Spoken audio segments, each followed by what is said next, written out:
Oh, ba't ka nagmamadali? Para kang hinahabol ah. Saan ka ba pupunta? Magsusumbong ako sa pulis. Bakit ka magsumbong sa pulis? Eh, sino bang nagkakasala sa'yo? Di ba nga sinabi ko sa'yo na muntik na ako mahalay? Eh, bakit ka magsumbong? Eh, muntik lang naman pala at hindi naman natuloy. Hindi pwedeng hindi ako magsumbong. Itinutok niya na eh. Wala naman pala nangyari.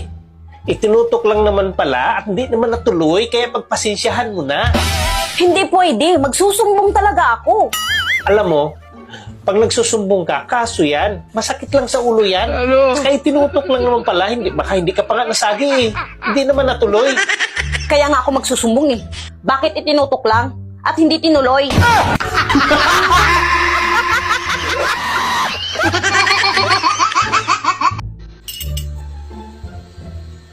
Ano? Hihirit ka pa? E paano? Ang aga-aga, lagi ka na lang galit. Ang hirap sa'yo eh. Maliit na bagay, pinapalaki mo. Eh, ikaw nga eh. Malit na butas, pinapalaki mo.